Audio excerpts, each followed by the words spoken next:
Welcome in, guys. We're getting started in just a couple minutes. Okay. Y'all want to say hi? Say hi. Hi. Hi. Hi. All right, here you go. Okay. Thank you.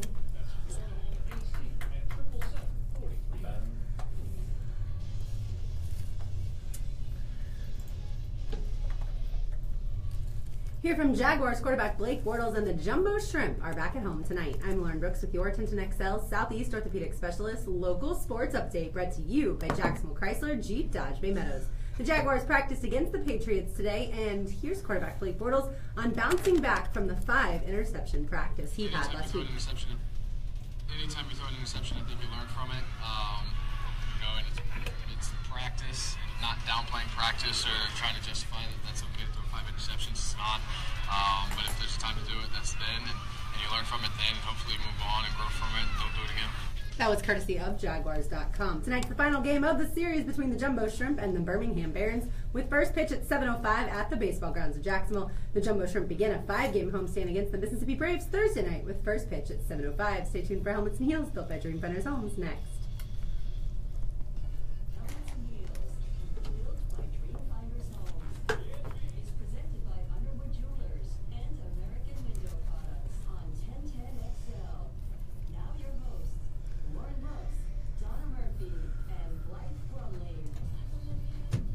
What is up on a Tuesday night, ladies?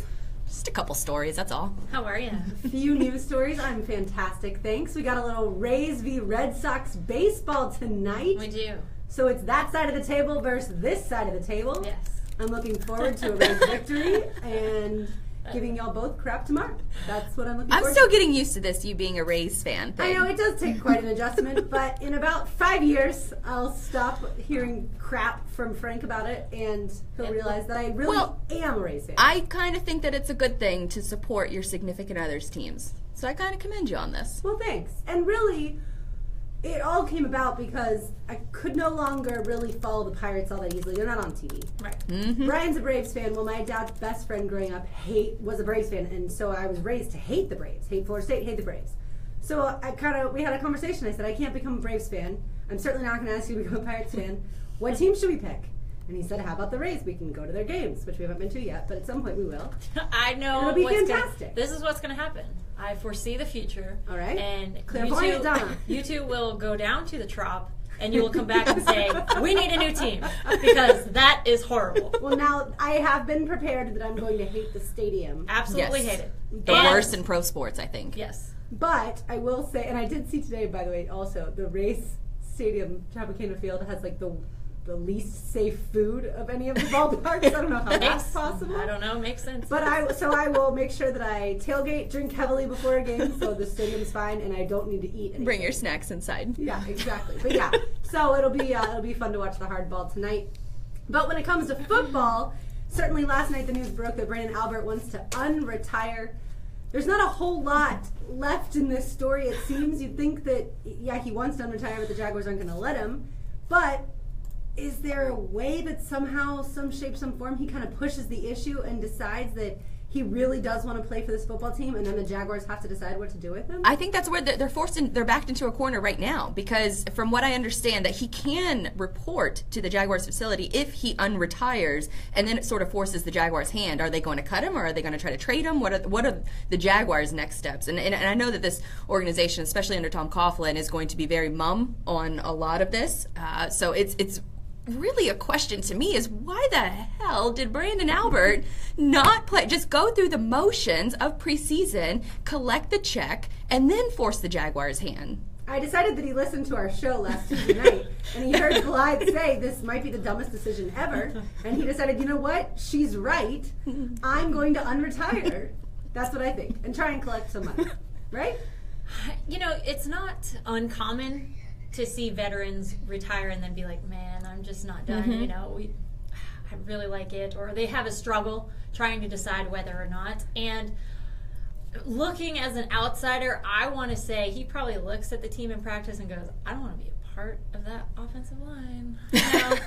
But then thinking, well, now they're actually not doing. And Cam, a rookie, is going to get my job. Likely, maybe I can be there and he decided to retire after Bortles' 5 picks, correct? Yeah, that 5 pick practice. That's what I'm saying. He's like, I don't want to be a part of this. I'm sure it was a then multitude. It got better. Right, and then it got better, and I don't know. That's my guess. That would be my estimate. Yeah. Either way, I think his camp and Brandon Albert himself have just handled the situation really poorly. It could have been done in a much more professional manner, which is how the rest of us go about our business. So we certainly expect that of somebody being paid potentially millions of dollars. But we'll see what goes on with that. But now they have him kind of on the hook, which the Jaguars have his rights. Right, so which I love. So if stuff. they get stuck in a jam and they do need him and they can use him, they'll say, okay, great. But this is what you have to do.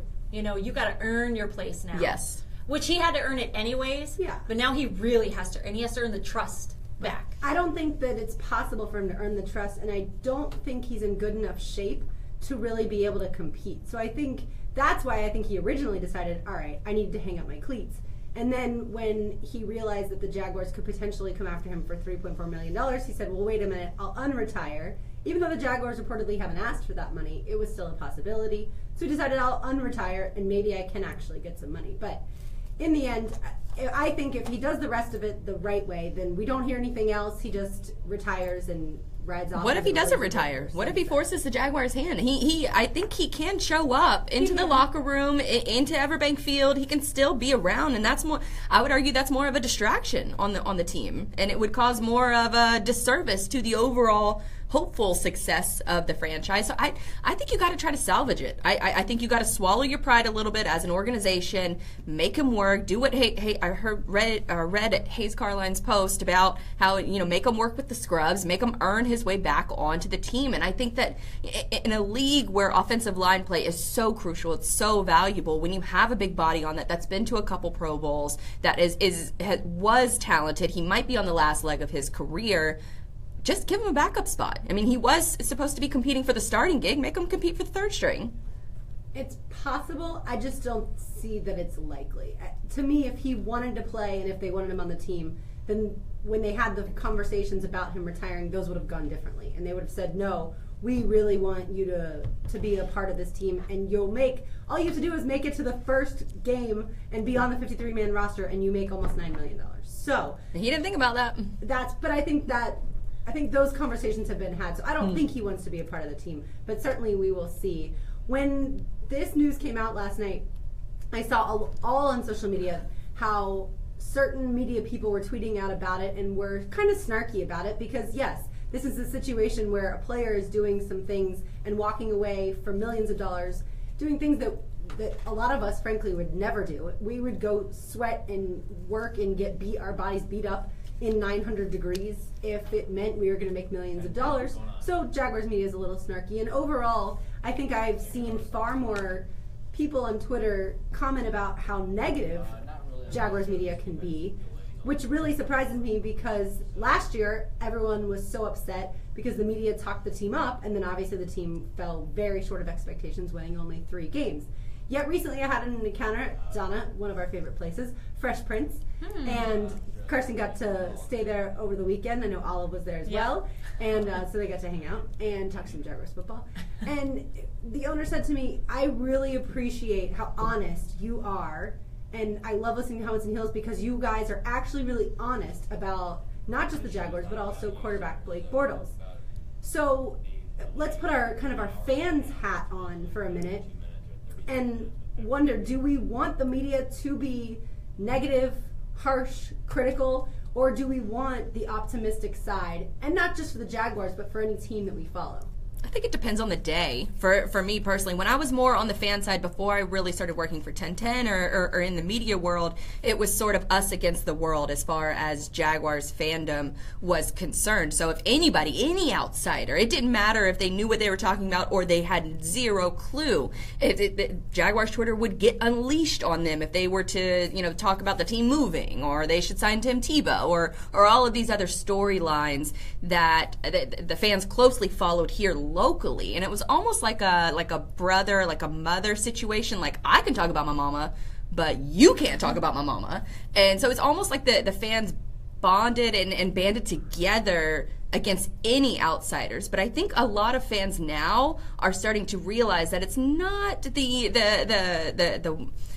marketing phrases that we've heard throughout the past 10 years. They're starting to listen more to outsiders and starting to take those opinions to heart, and I think that that's a good thing. I think you should get more outside opinions, but I also think that the people who are located in this town and they're trying to get the honest opinions out there, you gotta listen to them. You have to listen to all sides of the argument, and I think you gotta catch certain fans on certain days, and either they want to hear it or they don't. Everybody wants honesty until it's something they don't want to hear. And I think maybe one of the reasons that they're getting backlash this year, and instead of last year, the hopes of the Jags fans were not very high. I mean, come on, they knew Bradley was on his last leg. They knew nothing was good about last year. This year, however, you have Tom Coughlin. Your expectations skyrocketed because of his expectations. So what he expects is what now we expect. And when we sit here and bash anything that's going on, it's like, hey, well, that's not fair. That we haven't seen them in a real game yet. We haven't. So I understand where they're coming from. If I look at it through the fans' eyes of the Pats, I don't like it when stories come out and break and it's right before game day. Like, that's what I don't like. Don't tell me something bad about the team right before. Don't tell me this deflate gate. Don't tell, why are you telling me about this right before the game? This is ridiculous. But I love honesty. I love when they're like, man, he's stinking out there today, or someone doesn't know what time zone it is. That's enjoyable to read and to just sit here and be honest and be like, yeah, I think they stink, and that's it. And sometimes the local media in Jacksonville is not negative enough. I mean, this team has won, 17 games over the past 5 years? Right. Yeah. Not negative enough. When Josh Scobie was kicking for this team, he was super involved with a lot of the fans. He goes up to Pittsburgh, deletes his Twitter account because he misses a few kicks, and they ream him for it. So it's not necessarily a quote-unquote real media market where it's super aggressive and people are sort of cutthroat. In this market, it is pretty friendly to the Jaguars despite their record. But and nationally is when the Jags fans should, stand up and be like, you don't even know us. That's what I don't like. When we watch PTI and they make little snide comments, I'm like, you don't even know what you're talking about. Just move on,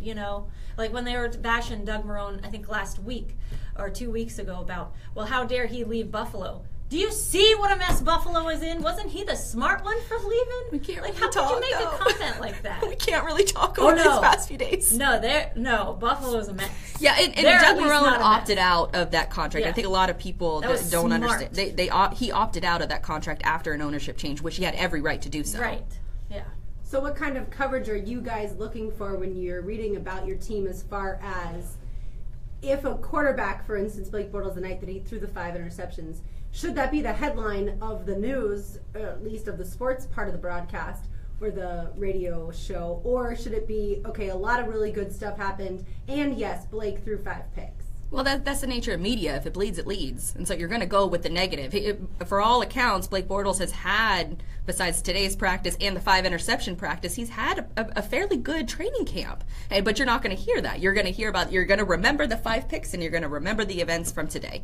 All I care about is how well Fournette's going to do and how well or bad Bortles did. That's the only thing in my eyes that matters. And for me, I mean, I'm a bit obsessive. I want to know every single thing that happened at practice today. So I'll read through every single person that I know that's there. I'll read through all of their tweets, all of their training camp reports. Because for me, I'm interested in the fact that the backup cornerback, Stanley Jean-Baptiste, has now picked off Jacoby Brissett twice. All right, well, can we not get the backup cornerback in with the ones potentially? Because, oh, by the way, the ones aren't in there. But that was Brissett. That was the 3rd string. Like, why does that matter to you? Well, because right now our top cornerbacks are out. So I do want to be able to see if this person, regardless of who the quarterback he's going up against, he's able to pick somebody off twice now. So I want to see, let's put him up against Tom Brady, because our first-string cornerbacks are all out. So I at least want to see if this guy could potentially pick off Brady. What if we do have like a diamond in the rough there? Now, if the news was he broke a pass from Brady, then okay, I'll see it. But because it was the 3rd-string quarterback, I care less about that. But that's the difference between you and me. Sure. I don't care. I don't care about my 3rd team. I care a little bit about the second team, but it's all about the starters for Right. me, which we're not going to see at all Thursday. We'll see some, I think, we'll see On the far more Jaguars the side, Jaguars yes. starters, than the Patriots starters. But I want to know everything because I don't want to be surprised when something happens. If Jean-Baptiste makes the team and goes in a game, I don't want to look up and go, who is this guy? Where is he from? What has he done? You know, I want to be fully informed by the time football season rolls That is around. so you, though. You're very knowledgeable. That's what you like. I'm like, I don't care who he is as long as he knows how to play and follow whatever direction they're going. That's because the Patriots are plug and play. That's all I care about. Right, Just and go where the ball goes. That's the difference, folks, between the Patriots fan and she can trust Belichick and the Jaguars fan and not knowing who to trust, especially not left tackle Brandon Albert, who may or may not be on the team right now. All right, more of Helmets and Heels, built by Dreamfinders Homes, continues. And I have a feeling that somebody will get into an argument about something tonight. Who knows what that will be about? Wait. We haven't yet? No, not yet. Okay, that was just a nice little banter. Absolutely. Stay All right. tuned to 1010XL.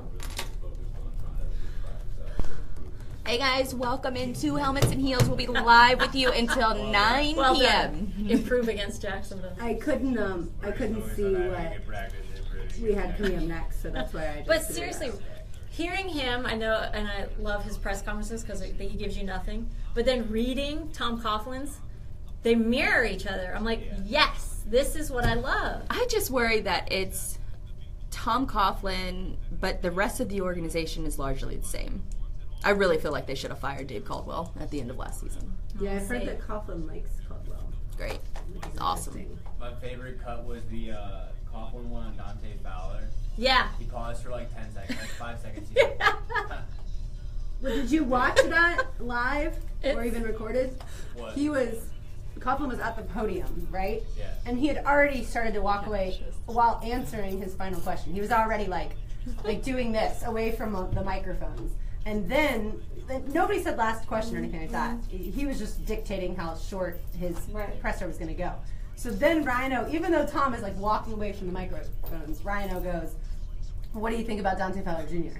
So that's why the audio is A, so short, but B, weird too, because I think he thinks to himself like, did he really just ask me a question when I am clearly walking away? Right. And then I think that's when he was like, well, I'll give him an answer because he is the beat reporter. And then he says it and walks off. That's funny. So he doesn't wait, obviously every other press conference, as you'll hear or see, they all say one last question or Right. two more or whatever. Who asked- Coughlin didn't wait for that. Who asked the question about the 2 Super Bowls?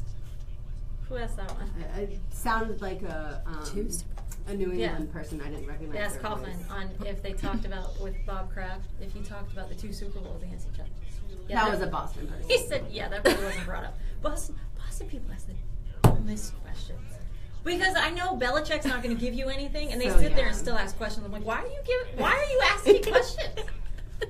Just let him come out, do his opening comments, and then say bye. That's Hey, all. Tyler, What's up? can I do my live spot either in the next break or the one Crap, I after? think I have one. Yeah. Do I have a live spot? I think Didn't you say the local media wasn't negative enough? on the team? Yes. Next one's like, quote, local media too negative concerning the Jags. That's the best laugh I've had all day. That's not what you said. Okay. No, it's not. I said both. I said I've seen people on Twitter criticize Ryan O'Halloran for being too negative. Oh, yeah, him. And I've also seen Like his shtick. Yeah. people say, Yeah, that the so, quote- media is not. quote, Pardon you me. are wrong for whatever you're quoting. Do I have a Gotta live listen spot? back to it. Yeah, they just. See ya. Bye. You do not. You do actually. 8:30. Okay. Thank you. Welcome in, guys, to Helmets and Heels. If you are new to the show, we're here every Tuesday night from 7 to 9 p.m. If you like what we're doing, give us a little thumbs up, hit the share button. It lets other people know about what we're doing here, and it helps with the exposure of the show. So that's a huge plus for us. Thank you guys always for watching. We're here until 9 p.m. Obviously feels like that's something. We're on break right now, so that's why we can sort of talk back and forth. No, So but all you get I is still think you should ask it. really, even Yeah. though, see, Because now they- that's me looking at a media member saying you are dumb for asking questions like that. You know he's not going to answer. Why are you going to ask it? There's sometimes they're not going to answer. Did you have an editor down your throat telling you to ask that question? That's Or a producer? O'Halloran's big on the contracts, and he's asked multiple people that same question. Right. And he got one answer. For print media, whenever you have a story, you want to be able to report it from different angles. Right. So he at least wants to say that he asked him versus not asking him. I don't get it. If you know they're not going to answer it. You still have to ask it. Month, though, you know. The last time he spoke was right after the draft, so it's been... Oh, really? It's been that long. Months. Yeah, so you have to almost ask him. Mm-hmm. But I do want to bring it back But here. he was determined not to give anyone anything today. Like, he came there pissed. I don't know if you said Albert or O'Halloran on Twitter last night or what. Right. And scrimmage wrap-up? Oh, okay. Or I can, and then I can ask you questions. Yeah, that, yeah. Okay.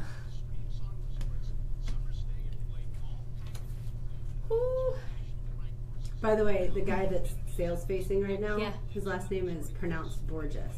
And so when Borges was his first at-bat in New York, hit a home run, and I texted Amanda, which I was like, she has no idea how baseball is going on. Does she watch The Borges? That's a show. Oh, no. The Borges. Never heard of it. Is your tummy okay, by the way? Yeah, it's all right. All right, we're back here in a minute. Cramps. Ugh. So, just gotta... If you see me breathing, sorry. No, it's what you're supposed to do. Yeah, it's bad. That's all you can do. Cramps are no fun. That's why I want to eat that, but I can't eat and at the same time. What are you cooking off? What are those? Onions. Oh, yeah. And some of the eggs. Can you order them without onions? Yeah, but I like the onion taste. I just won't want to eat it. Okay. What did you say you were talking about here? Jags. More Jags. If you want to come back with a cut, yeah, that's perfect. Thanks. Did you want to come back with a cut? Yeah, sorry. Which one did you want to use? Oh, you can use any of the Coughlin ones. Okay. That works. Thank you. Just do the first ones. Okay.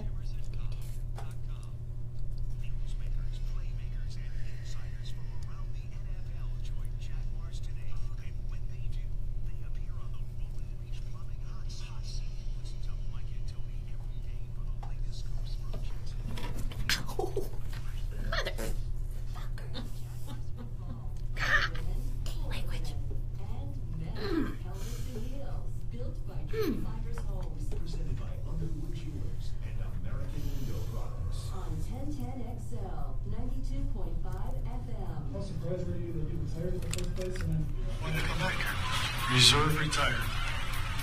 That's it. That's all I have to say about it. There's nothing really to say. Reserve retired. Reserve retired for Braden Albert. Telling you right now, you all need to get used to, and I mean you all by media members, you need to get used to answers like that because you're not going to get anything out of him. You're not going to get anything out of that man. There were a few times where I thought he added more than just cliches in his answers, but like very the few camp, times. the one about the tone of the how physical the camp has been, but anything else you're going to get one or two sentences and that's it. So have fun with listening to a lot of dead air in those press conferences because that's what it's going to be. It's better than coaches speak. Yes. Much better than coaches speak. That's what I took away from it. And it makes sense because that's exactly who he was for the majority of his time. Which is funny because in The Office, 2 days ago, I was watching the NFL Network and MJD is on it and they were at the LA camp and up walks Gus Bradley and so they're chatting. I'm like, he hasn't changed one bit. He's all smiles and everything's good and this is good and that guy's really good, that guy's really good. I'm like, he's probably real happy this week though with all this Jaguars drama. You can't help but love to watch him and listen to him, and he is infectious. But you're just like, something's got to be bad, man. I know something because a lot of things were bad here. But you can't change your personality. No, you can't. But I feel bad because I'm like, oh, bless your I heart. know there's something bad. But I think there is something to changing how you deal with media. Right. You don't have to change your personality to change how you interact with the people that are going to be reporting on you. And I mean, I think we've actually seen that firsthand a lot already from Doug Marrone. The way that he was in Buffalo and the bad experiences, so to speak, that he had with reporters up there to the way that he is here, I think he has drastically changed how he deals with media. But he still has the same hard, tough-nosed, no-nonsense personality. And I kind of appreciate being able to morph yourself into someone who's better able to handle the circumstances that the job requires. Right.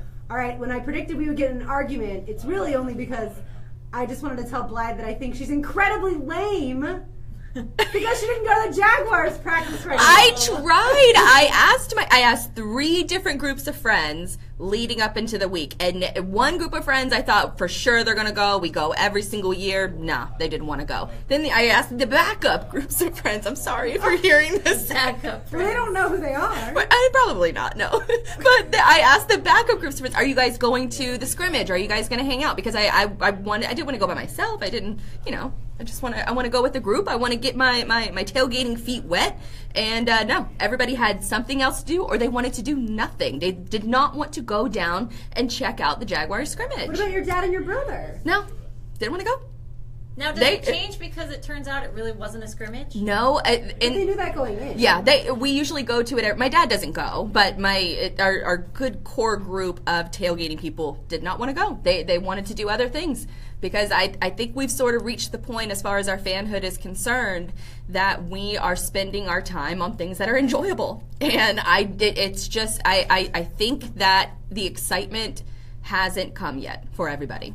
At least in my group of friends. And I think it's sort of a little troubling that nobody is really excited for the season because I think that a lot of them assume it's going to be the same old. And you just... From last year, I really think that we talked about this last week, that Raiders-Titans game where it was, 4 days apart, that, the Jaguars got whooped up on by the Raiders, and then, 4 or 5 days later, the Titans destroyed us on national television. I really think that changed our core group of tailgating and going to the games and having fun, where we rely more on each other to have fun in these environments versus relying on the Jaguars to provide that entertainment for us. And I kind of think that the Jaguars should be worried about that. So you're not in football tailgating shape? No, I am not. Not at all. Will you go Thursday? I did want to go because I wanted to check out the practice fields and all that good stuff, the new indoor practice fields, but no, zero interest. Will So y'all next go to the Thursday, first though. preseason Yeah. game? Oh yeah, we'll be at because we're paying for that. But I think that getting excited to go down for the scrimmage was not something that everybody's ready for. Well, at least you wanted to go. Yeah, but it didn't take much for them to talk me out of it. I'm not gonna lie. Now you gotta find a 4th pack of friends. I That's what you know. need to find. I think you are brave enough that you could have gone by yourself if you at least knew that some other people were going to be there that you could kind of casually bump into, right? I mean, yeah, kind of. I don't know. When I go to things like that, I either want to stay with my group of friends or I don't want to talk to anybody. Is that rude? No, not necessarily. There were a few games when I had to work for part of the game, and then the rest of the game I was free to roam around. And if there were games where I didn't have friends, I would just hang out in the before Clevelander, now Fanduelville, and I would just hang out there and hope that somebody I knew walked by. But the crazy part is, and that would happen a lot, but I think I'm a little too aggressive for a lot of people to want to stand around because I'll shout things, or cheer. Just usually it's a lot more shouting. So I don't think that was as appealing to people walking by. But I think that would be an interesting experiment to see if you could go to a football game by yourself. I mean, and I actually have. enjoy it. I've sat by myself because for years before I got season tickets, my dad and my brother had them together and there were no seats besides them. And so I would just get a ticket and I would sit by myself. Going to the game, I think it's the action of going to the game, the pregame aspect. I don't want to go by myself to that. Going and sitting and watching the game, I don't really want to talk to anyone because I'm very emotional. I'm just like you. I don't want to talk to anyone unless you're actually watching the game. If you're kind of there to just have fun, which is sort of contradictory to exactly what I just said. But if it's a tight game, I want to sit down and I want to watch it. If it's a blowout, I'm gonna want to have more fun. But the action of going to the game or going to a scrimmage, I love that part of football. And people just weren't excited for it last week, so we didn't go. Well, to put it in perspective, the Jaguars had, I believe, about 20,000 at the practice, the family fun night, which the only reason I missed it, I was out hunting dinner down. But the Patriots have had over 30,000 at yesterday and today's practices combined. Does that surprise you at all, Donna? No. I mean, it's because of Brady. Everybody you want to see him because you don't know when his last year is going to be. Could it be this year? Could it be 3 years from now? Who knows? But you got to get him in while you can. And a lot of those fans I read too that they don't have season tickets, so that's their only time to see. Yep. Which does seem crazy for us down here because season tickets, or at least a game ticket, is so accessible and has been that way for such a long time. But certainly it's different for them. No. All right, it seems like the Jets, one team that the Jaguars will face this year, are basically just saying that they'll take the first 2018 pick because they're certainly not going to expect to win very many games this year. Meanwhile, the Dolphins have a team that was pretty good last year, went 10-6, but then Ryan Tannehill suffered an injury. They're not quite sure how long he's going to be out, so they went ahead and got Jay Cutler, who was done with the Bears, headed to the Fox booth, but now is headed to Miami to play quarterback for the Dolphins. So what's the better strategy for a franchise? To go ahead and say, you know what, we're not going to win the Super Bowl, so we may as well tank and try and get one of those top quarterbacks in the next year's draft? Or is it to settle on a guy who throws a lot of interceptions and just say, you know what, this is the best we can do? I was sort of on the fence about this for a long time because as a fan, I'm thinking no way any player that's going to take the field, they're not going to want to sacrifice their check, their family, their well-being in order for a team to get a better draft pick the next year. They're worried about their well-being. And then I heard Mark Cuban talking about tanking with the Mavericks, and I thought, wow, that's actually how these sports franchises do this, because Mark Cuban was explaining, well, you can never count on the players to, I don't want to say throw a game, but you can never count on the players to tank on the season because they are worried about their well-being. But what you can do administratively is to play the rookies, play the backups, don't play the starters. And that's how you tank properly, quote-unquote properly. And so to me, I've sort of warmed up to the idea of tanking properly. I know that, certain marketing departments, they have a job to do. They have to sell hope because that's what brings in the ratings, that's what brings in the people, is the idea of hope that your team could be the one to lead you to the promised land this year. But on the reality side, the football operations side, I do see a valid reason for tanking this season in order to get that franchise quarterback in next year's draft. Have the Jets done anything in the last 10 years other than be at one playoff, right? Make the playoffs once. They've had a lot of negative news. They have.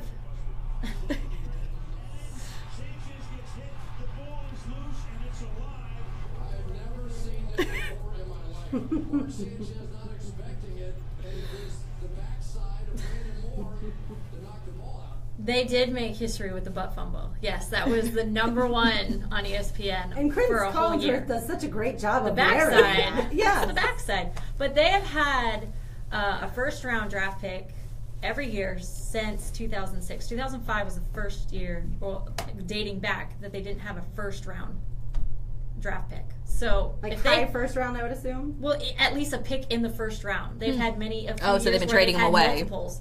So if they haven't done anything with all those first round picks since 2006, I don't think tanking their season this year is going to help them at all. Even if it means getting a quarterback? It doesn't matter. They've gone. I can go through this and tell you how many quarterbacks they've I could argue the Andrew Luck with the Colts. And he has carried that franchise on their back. Bull. They have done nothing. They've won the division like 10 years in a row. Do you know how easy it is to win this division? 8-8?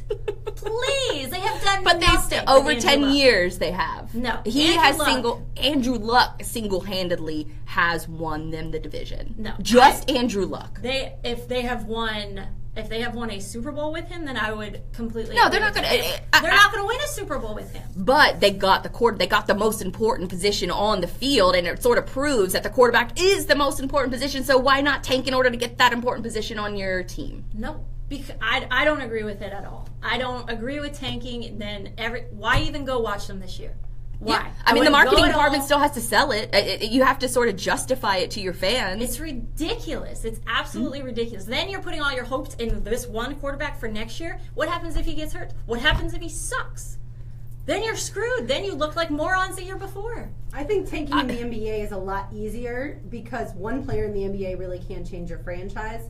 And yes, a really good quarterback can help your franchise, but you can't take a terrible team, put a really good quarterback in there, and all of a sudden everything's better. Because the all of a sudden. Right. The quarterback will get destroyed. So I'm never one to say lose on purpose or try to lose. I think the morale is just broken. And I think in Jacksonville, while no one would say the team was trying to tank, there was a culture where losing was accepted. And I think that's when you get into a really precarious situation is if at any point in time, any player, any coach, any executive thinks that losing is all right for right now, then you are setting yourselves up for a really long road to try and change that culture. And Cuban actually responded to, he said this first, there are so many teams that become 4 years away and 4 years away because guys just learn how to lose. They stopped caring about any individual game and they just got used to it. So he hints at that mentality being an issue too.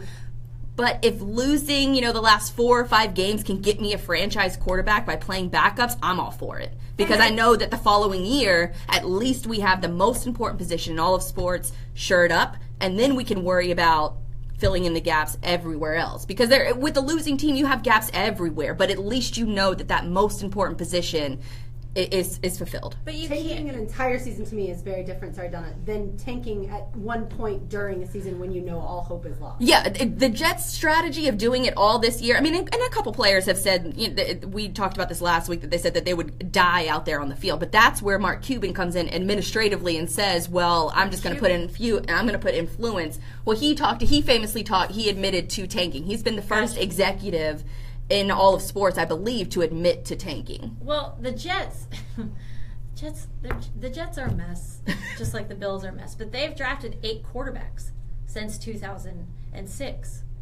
Not one of them has really surfaced. So, it's organizationally. So you're going to put all your faith in this organization to draft yet another quarterback to maybe he'll make it. It'll be hilarious if Christian Hackenberg is really good for the Jets, and even without Quincy Enunwa, who suffered the season-ending injury yesterday, that they actually win, and that would be pretty funny just based off of the strategy.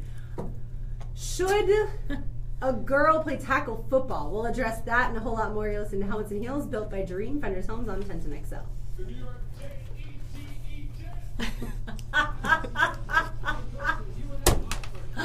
Tyler's killing it with the sound clips tonight. Yes, please. Yes. Welcome in, everybody, to Helmets and Heels. We're live here every Tuesday night, 7 p.m. You got it. Thank you. That's funny. ESPNW. They stole my tagline. Oops. Hang on.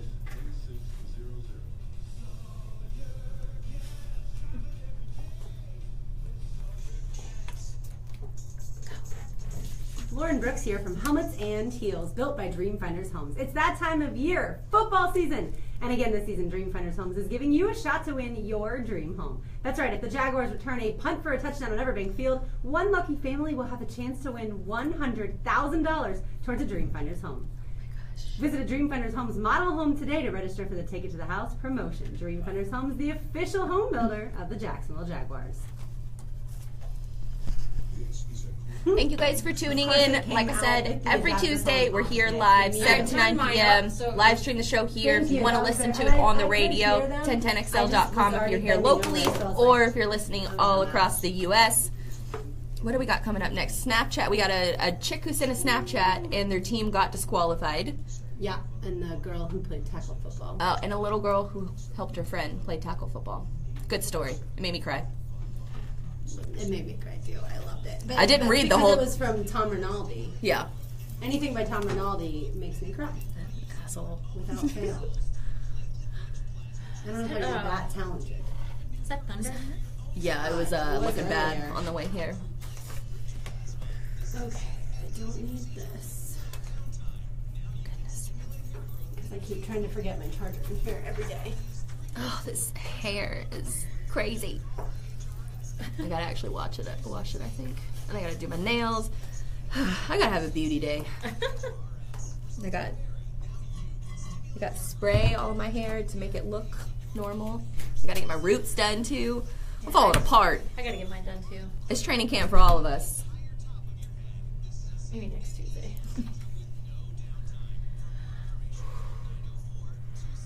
Oh, that was me last week. On the way here, it hit me. Just like, I'm like, oh, did I eat something bad? No, it's just cramps. Ugh. Miserable.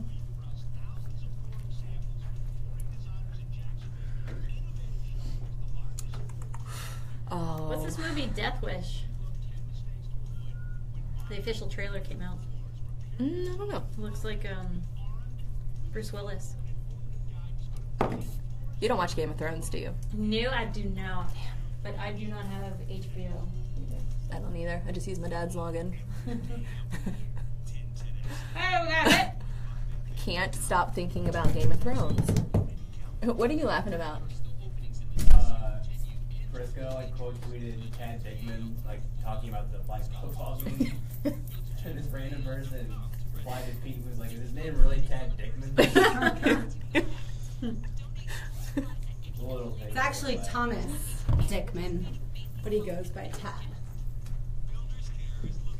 Really? Uh-huh. I never knew that. I knew it a while ago, but then he tweeted it out the other day too, that somebody put that on his media credential for this week or something. Oh, is it a joke? I'm confused. Oh, maybe he came back from the... Okay. This one that just said Pedroia was on the DL, but he's playing. I must have misread. They're still in first place, right? Mm-hmm.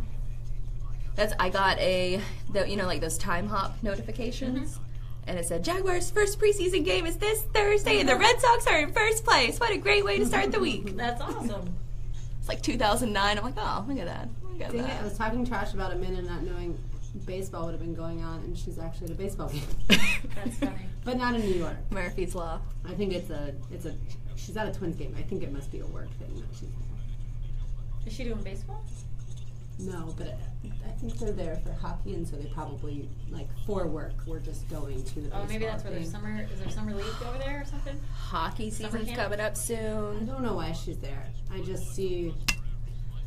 I saw yesterday morning she left at 5 a.m. to get there. So I cannot wait for hockey to start back up here. Those games are going to be so fun. Thank Are you. you bringing it back? Am I? Am I bringing it back? Who's bringing it back? No, you bringing it back. Bring it back. Bring it back. You black. I am, and then y'all have the rest of the show. Yep. And I can't wait to get out of this room. I've been in this chair for far too long. I could stand up. Why didn't they have Tony hosting? Just I think because Hayes is on the show, so it would have been Hayes. weird. You're listening to Helmets and Heels, built by Dreamfinders Homes. Presented by Underwood Windows and American Window Products. On 1010XL, 92.5 FM. Certain reporters just have a way of tugging at your heart. Probably the most famous that can do it is Tom Rinaldi of ESPN. Tyler, has he even been able to make you cry? You're a dude, but can he make you cry? Maybe if he was telling some heartbreaking story about the Cubs winning the World Series, something along those lines involving my favorite team, then yes. But no, he's an incredible storyteller. He could tell a story about a janitor wiping a wall or taking out the trash. It'd be entertaining because he'd have that slow music, the piano in the background, and he's a great storyteller. His narration's awesome. I wish that ESPN would do something a little different, kind of like what they did with John Clayton years ago with that, the commercial where his mom, she's in his bedroom. If they did something with Tom Rinaldi, I think it would be fantastic, like him losing it on someone or getting super angry. Well, the best part is he literally, I feel like no matter what story you watch, you feel like you have an understanding of all characters involved in the story. It's almost like he's able to make you read a book about this topic, but he does it in the span of 3 to 6 minutes. He's such a great storyteller. Yeah, that to me is just phenomenal. I feel like it takes me 1,000 words to tell you about one small event, let alone these stories. So I'm so glad you guys got to see this. I saw this on, I want to say, East 60 the other day. And a small town in Texas has a 7-on-7 football league, tackle football league, and not enough people typically turn out, and so they'll usually just have enough for the team, if that. And this one boy, his father passed away, and his father got to see him do really well in football, but then he passed away of cancer, and the boy had one more season left to play. And then as it turns out, not enough people showed up. Only 6 people turned out for practice the first day. And so they don't know what they're going to do as far as being able to keep this high school tradition alive. And a little girl, not a little girl, but a teenage girl steps up. She's only 5'2", and she steps up and she says, you know what? I'll do this for my friend. I really want him to be able to play his final year in this sport. So, Blythe, Donna, could you do it? Could you play tackle football to try and help out a friend? Heck yeah. I mean, back when I was that age, yeah. Why not? I mean, if you watch this video, this kid gets so emotional, and rightfully so, because he loses his father, and it was an aggressive form of cancer, and he talks about how in the last few days of his father's life, he wasn't even able to have a conversation with him. So it really tugs at your heart, and I think for this girl to step up, and in a world where, you know, everybody wants to take from somebody else, she wants to be a giver, and she never played the sport before. I think she was asked on the volleyball court if she wanted to actually play football, and then she shows up for her friend and she takes the hits, and you can watch the video, and they're brutal hits. She's getting hit hard, and she stays in there and she does it for her friend. I think that's super commendable, and I think that the two of them will be friends for life. Oh, absolutely. And they don't win any games in the season, but it doesn't matter, right? Their goal is to win one game, though.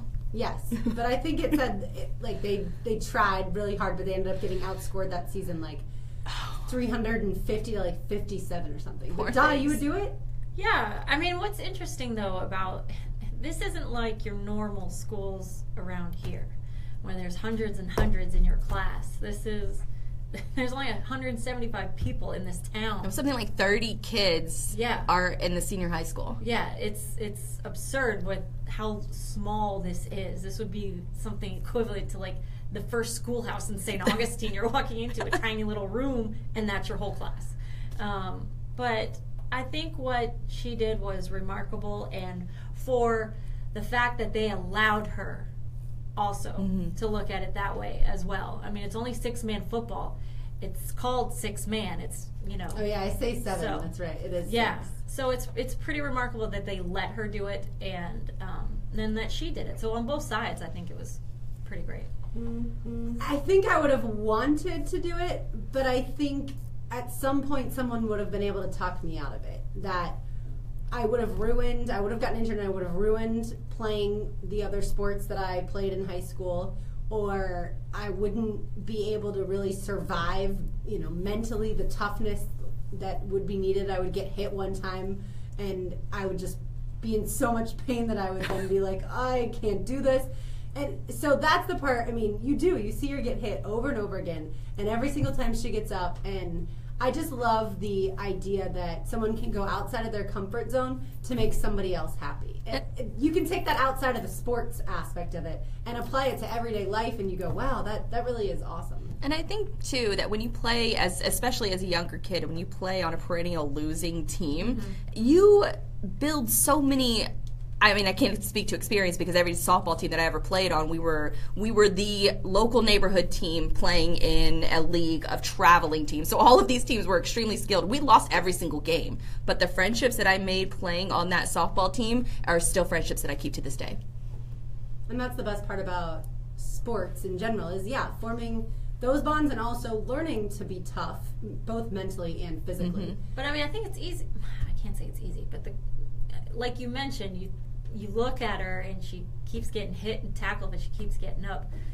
Us as females, I find it easier to do that just for the fact of like some of the guys, some of the draft picks like to say they have a chip on their shoulder. We do because we're told we can't do this. We're not allowed to do this. This is a man's sport, and so it makes us mentally tougher, and we will prove to you that we can do it. So I am not surprised at all that she kept getting up and she was like, yep, I got it, next one. Well, and I loved playing powder puff football. So flag football in high school was called powder puff. And I mean, the first year my soccer coach wouldn't let me play because she said, what if you get injured and then you're going to be out of the postseason for soccer? And so she wouldn't allow any of us to play. And I had a different soccer coach my senior year, got to play. I absolutely loved it. I played running back and linebacker, and I've never had more fun playing a sport. And so it did make me wonder if I had had the opportunity to play 6-man football, would I have been able to kind of go outside of, what I had known, but I love football so much, would I have been able to do it? Y'all are giving me the strength and courage to believe I could have. We know you. I mean, we say this and then we take our first hit, and it's like, Exactly. I'm sick. Well, at least there's Pat, to help a little bit.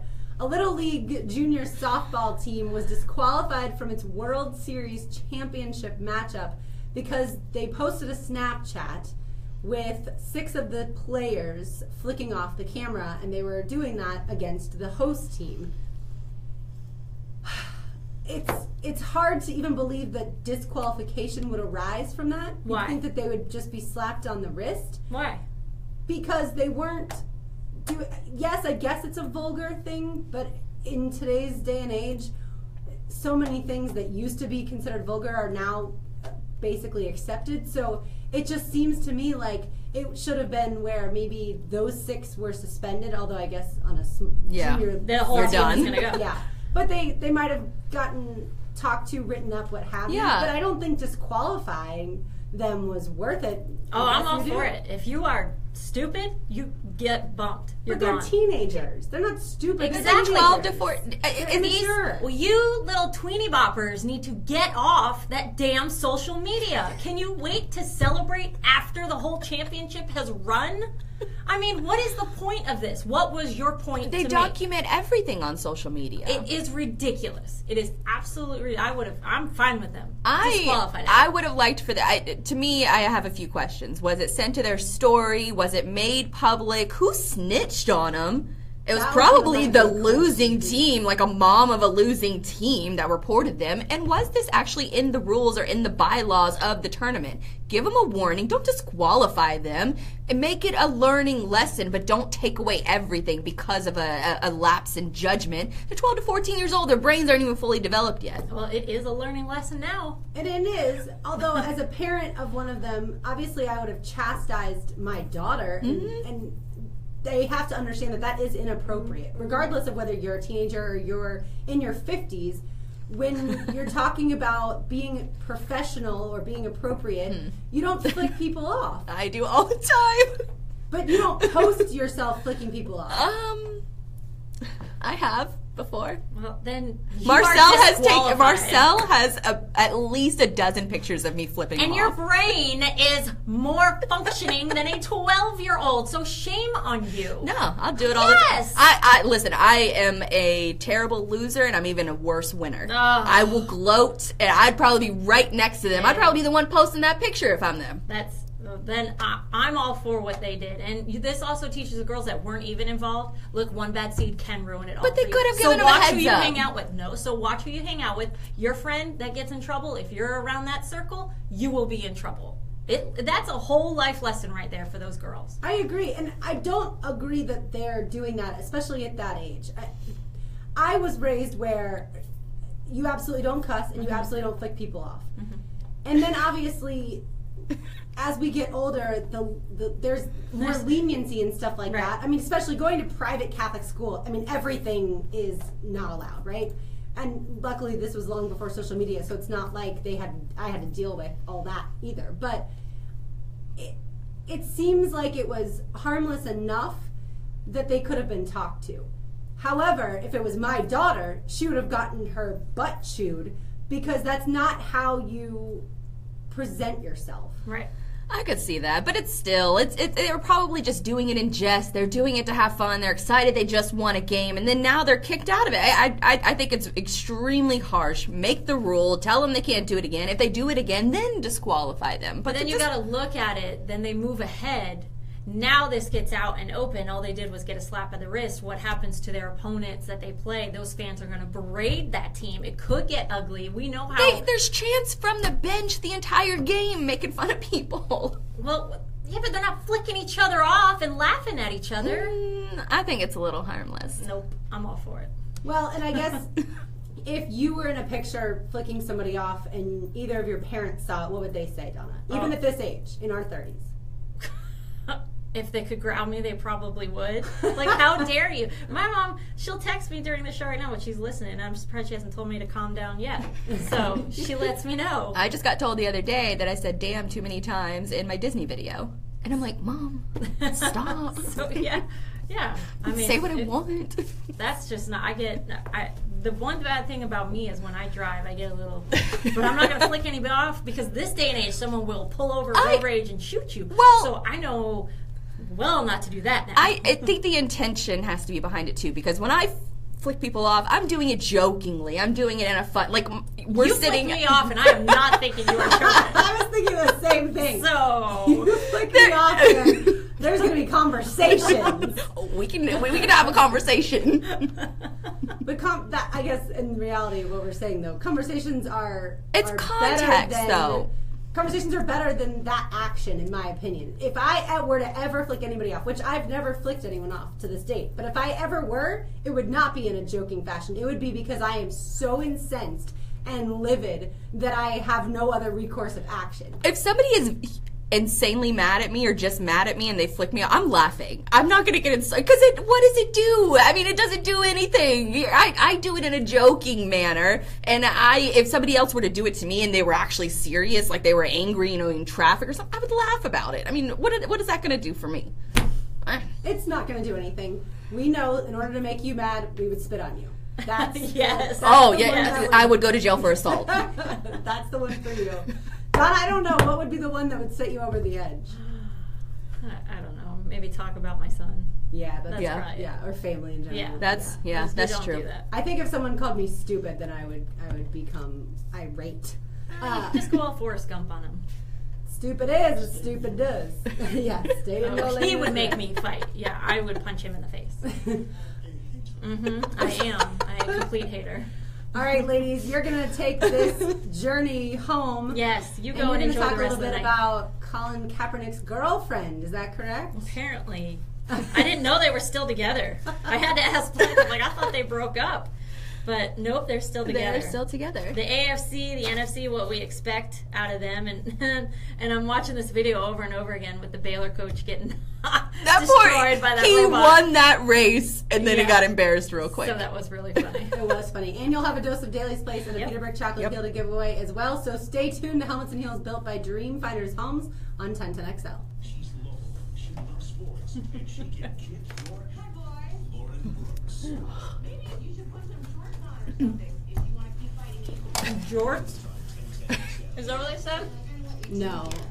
She can kick Welcoming your- guys to Helmets and Think or Heels. We're something? live here every Tuesday you, night Tyler. from 7 to 9 p.m. If you guys have been watching, I'm sorry for repeating myself, but for maybe new people that are just tuning in, maybe they don't know. Thanks, see you, Lauren. Say bye to Lauren. She's leaving. So it's just going to be Donna and I and Tyler over in the back room. I think you can see her a little bit. Yeah. So we're going to be talking the biggest storylines for in each division of the AFC, the NFC, and then we're going to talk about some WAGs, wives and girlfriends. That's the acronym for that. And what else are we going to talk about? Did you want to talk about the most embarrassing thing? Only if we have time, maybe. Yeah, we have time. And if we have time, we're going to talk about our most embarrassing moment of our entire life, which I have a few. Let's go with. Yeah. So we're gonna break down. You want to do all of it, or do you want to just do what you expect out of the AFC, what you expect out of the NFC? Or should we wait to see how much time we have? I think wait to see how much time we have. Okay. Because I was going to do, what I kind of envisioned is that we would each talk, AFC South. What's the biggest storyline you're going to be Right. watching? If it's same, it's similar. Are we doing the Daly's Place here? Oh, we might as well, right? I don't know. I hate to kick off the 8 o'clock hour with sponsorship. We can. We'll end. Fit this- it in, why don't- yeah. We'll end the segment with it. Yeah. Okay. You want to give away a chocolate heel like that? Yeah, we'll do that. I'll play a Matchbox 20 song going into the break. Okay. You can give it away. Just say Okay. fifth texter or something. Okay. Everyone guesses it, right? Is that who's coming up? Matchbox 20? Yes. It is with Rob Thomas. Why isn't it Counting just Crows? Matchbox 20? Why does it have to be with Rob Thomas? Like, he was I don't Was know. there a Matchbox 20 after Rob Thomas left? That's a good question. Probably shouldn't ask that on air. Get in trouble.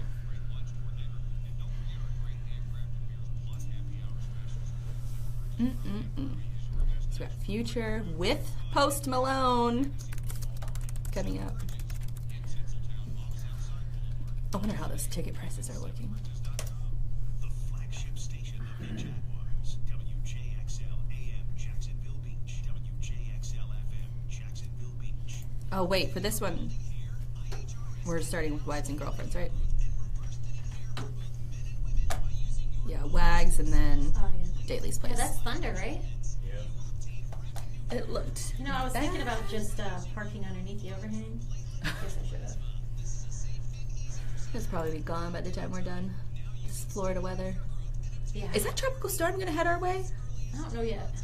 Last time I watched, it was uncertain, but that was a couple days ago. Can we get a run, please? Come on. A run. That's the beauty of working in sports. You get to watch the game at the same time. I don't know if you can see it, but we got TVs up there.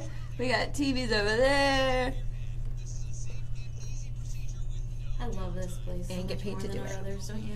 What? Don't you love this building so much more than the other? Yes, but I liked the other table better. Really? Yeah. I like a high desk. I don't know why. gotcha. Maybe because I'm little. I like to be We just high. get it though. Nope, safe. Yeah, I love this place. I remember when you guys had the anniversary party, I was walking around. Marcel was giving me the tour of the whole place, including like the old tapes in the back. Oh yeah, crazy, right? Gosh. It's bigger than Yeah. you realize, yeah. There's so much room here. Do you want to come back?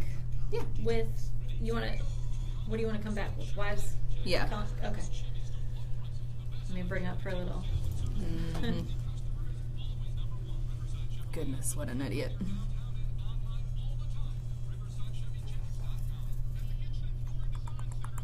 And Tyler, we're going to involve you a lot in the second hour.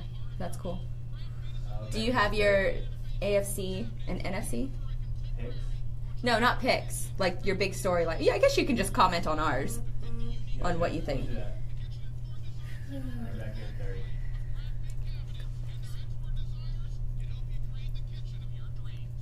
You can't hear me breathing on air, can you? All right. I'm trying hard not to, man. Do you take any medicine for yours? No. Just, We'll throw in some NFL music to make it sound official. oh, I like it. We're going to do that, not this segment, next segment. Thursday nights at 6 on 1010XL There we go. 92.5 FM. You're listening to Helmets and Heels, built by Dreamfinders Homes Presented by Underwood Jewelers and American Window Products. on 1010XL, 92.5 FM. Welcome back into Helmets and Heels, built by Dreamfinders Homes. My name is Blythe Brumleve, and I was joined alongside another person, but now it's just Donna and I. Lauren has left. She has full hosting duties while Frangie is still up in New England. Donna, your wife. Yes, I am.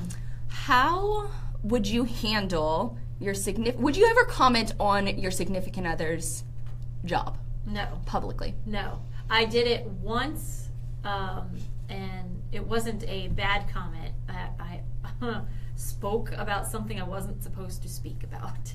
So Confidential information. yes, and it was live on air. Oh, And no. So I got very much in trouble, and that will happen when you have a husband in the military. So yes, never ever do I say anything anymore, other than he is wonderful and a saint, and I love the military and the Navy.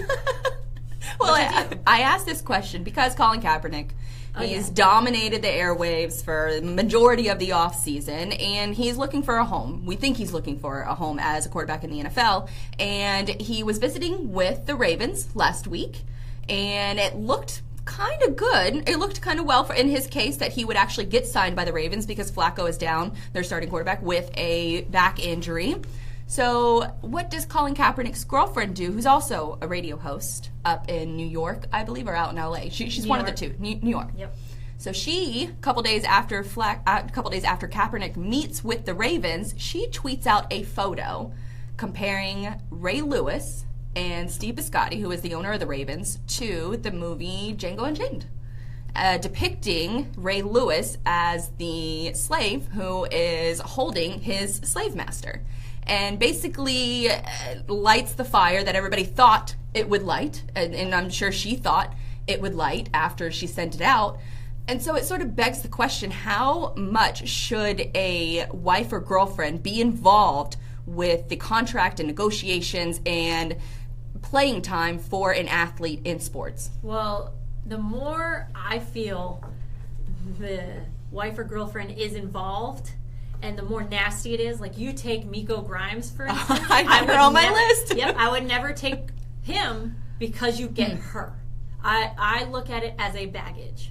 So I wouldn't want that because you get her. That to me is too much baggage. Even if he had a great year, Britt Grimes arguably had a great year last year. No, because you get her. She is nonstop opening her mouth, no matter where she goes. Now, for me, with Colin Kaepernick's girlfriend, I'm not going to listen to anybody who hosts after shows for Teen Mom. Okay? For Teen Mom, whatever that TV show of crap is. Oh, yeah, it's awful. I'm not going to listen I did watch the first to anything season. she says. Plus, remember when I said, when we were talking before the show, I go, she also sent out this tweet about, would you pay $1 million for a lifetime membership of unlimited erotic parties? This is coming from the same person that just tweeted out about race. I can't take this person seriously. I just can't. I wonder, though, with that move, if Colin Kaepernick, if every other NFL team that was remotely interested in signing him immediately said, not a chance. Well, she's baggage. Now he has, obviously he already had baggage. Mm-hmm. And a lot of it also, for me, was when you couldn't beat Blaine Gabbert. If you can't beat Blaine Gabbert out for the starting... Well, that's actually a misconception, because if Colin Kaepernick was in the last year of his contract, if he gets hurt, then the 49ers would have owed him a significant amount of money. So when the season was lost, they sat him in favor of Blaine Gabbert. But that looks like you couldn't beat out Blaine It does. Gabbert. The optics of it looks like, yes. But in reality, it was because of the contract situation. That's how I look at it, and I'm like, well, why would I even take two? But now you add her into the mix, it's like, nope, I'm good. Wash my hands next. Well, I did hear an interesting perspective from a man who was a consultant for the Eagles whenever Michael Vick had just gotten out of jail. He went to jail for dogfighting, and he said that during the first day, whenever they brought Vick in, it was enormous outcry of like 100 protesters that were outside. The next day, it was about 40 protesters outside. Following day, it was about 5, and then after that, it was nothing. So I think that if any NFL team does sign, I think it's a bigger story that Colin Kaepernick doesn't have a job. When he does get a job, and it's a job as a starter, I don't think you can bring him in as a backup because there's too much noise. The same thing as we saw with Tim Tebow. Right. If you bring him out to compete for the starting position, and if he earns the starting position, you give it to him. But if he doesn't, you cut him. And I mean, if rumors are true that the Dolphins, now that they have Cutler, were even rumored to be thinking about asking Tebow, that should tell Kaepernick to his brain, look, you really have no shot. Unless somebody goes down and that backup goes down, then maybe you will get a phone call. But this is just not going to happen. Especially not in Miami, considering the relationship that Adam Gase, with the head coach for the Dolphins, had with Jay Cutler. But at the same time, Cutler didn't have to prove that he was still interested in playing football. He actually said back in May that he's lost the desire to play football, but that was their first call to him. I have to say, I was impressed at his press conference, though. He spoke more than I've ever seen him speak. And he was very thin. All that media training now. Yeah, but he was very thin. He looked like he went CrossFit in a way. One thing I want to ask you guys, does he have new teeth? Well, we never see them. We never see them That's because he true. would never smile. Right, but it looks like he has brand new teeth. He probably got them white. First thing I noticed, he got on TV and he has a huge jaw now and pearly whites. Well, that's what I'm saying. Like he looks more trim than he's ever looked. Does he have new teeth? He probably got them whitened. It's I would guess a must if you are a TV analyst that you have to have a nice smile. So that probably happened. But I noticed that he spoke out much more than he ever has, and he wasn't grinning with that little... I wonder if him playing all sort of loosey-goosey this year, because he really doesn't have that much expectations on him. Did you guys buy that he had to have his wife, Kristen, talk him into coming Yeah. back? You think he really? Yeah, well, Because the pay difference is 20 or 25 times more, but he's like, yeah, my wife had to convince me to come back. I mean, $10 million to play for a few months. I don't know a single person in this country that wouldn't do a lot of things for $10 million. Yeah, for but 4 like months. you just mentioned, even last year, he spoke about his desire was gone. Like he didn't want to play. So she's probably like, I know you still have it. Let's do it one more year. Let's see what you got. And maybe being away from it.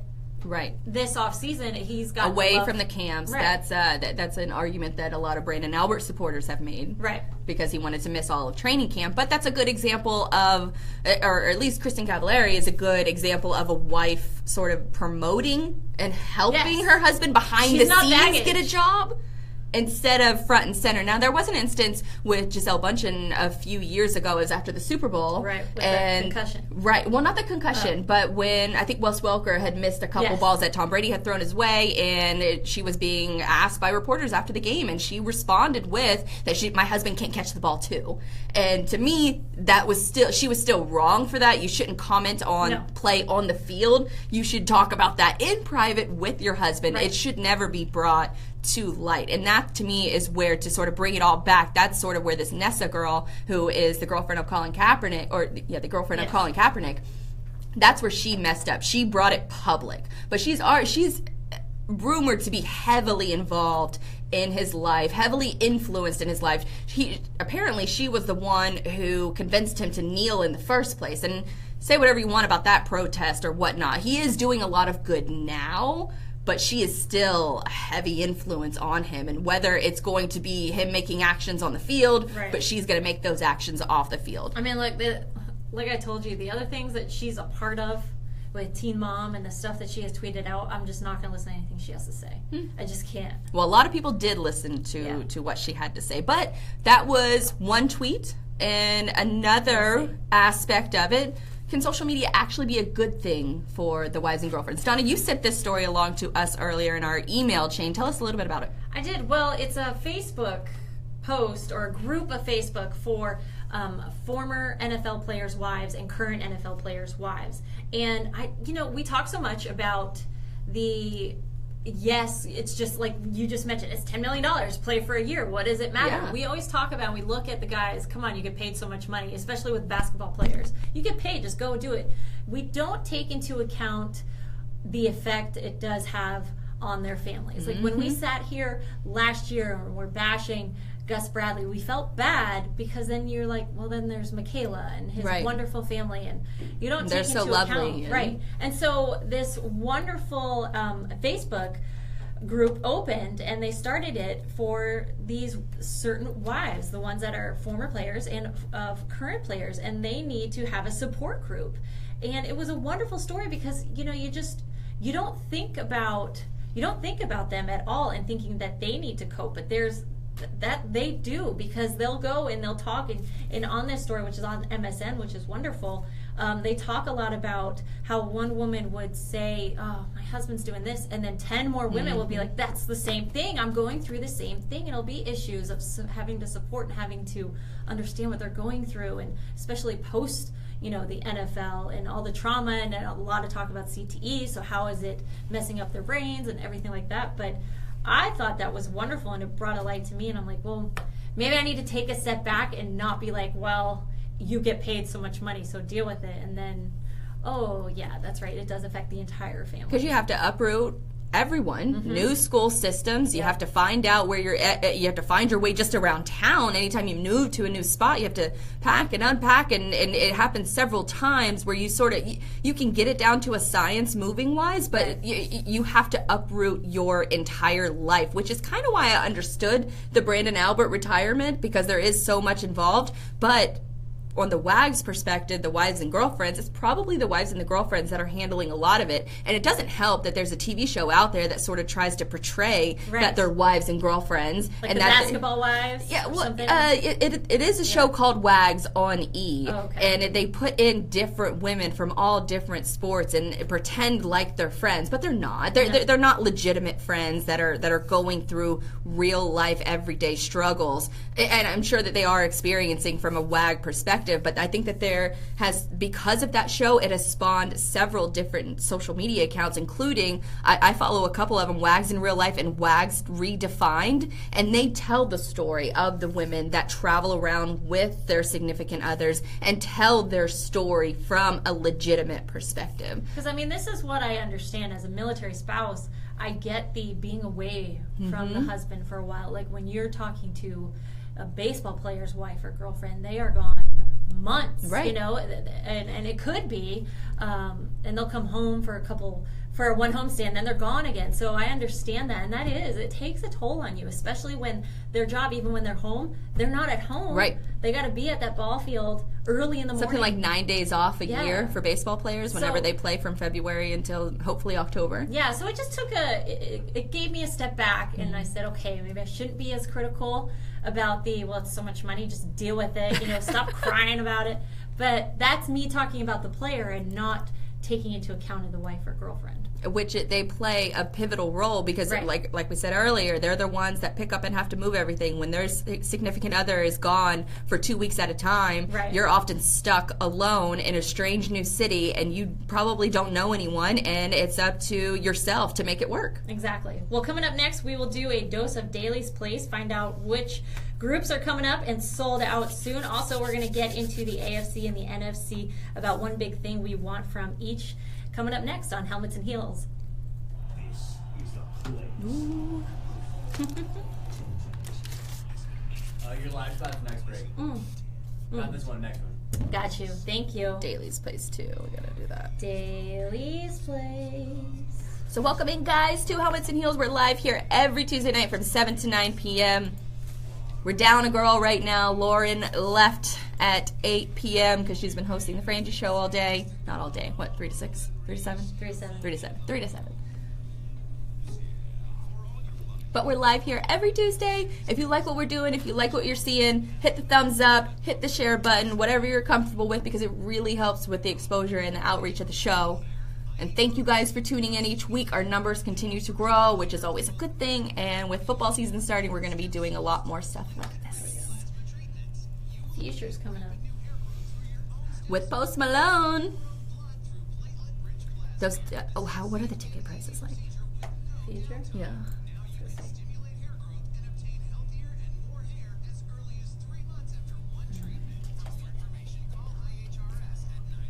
Oh, I was very happy about that. That's funny. Anywhere from $55 to $300. Oh my god. Well, 55 is good. Really good, actually. So you can I might actually pay that. When is it? 55. Wednesday, tomorrow? No, I ain't going. No, that's the 16th. That's next week. Next week. Oh, I could do that next week. That's right before preseason. I just booked Oh. my Vegas flight for Labor Day weekend. That's fun. You excited? Yes, Okay, I don't know how but it's- I'm already. What I've told other people is that I keep taking deep sighs of future regret. Because I'm getting like my clothes in, I'm getting my shoes in that I've ordered off Amazon, and I'm just looking at the skankiness of the clothes. I'm looking at the high heels, and I'm like, I don't know if I have the energy for this. That's so funny. That's funny. I'm like, I'll get the energy as soon as I get there. But it's getting there is...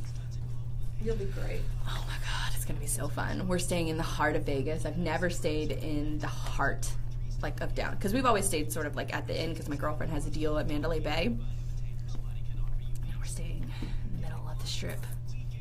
Well, Goodness.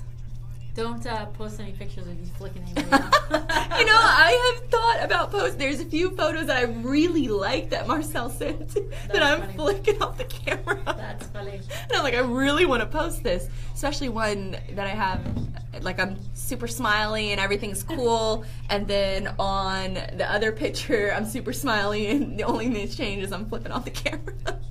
Is it flippin' or flickin'? I think it'd be either or. Flipping.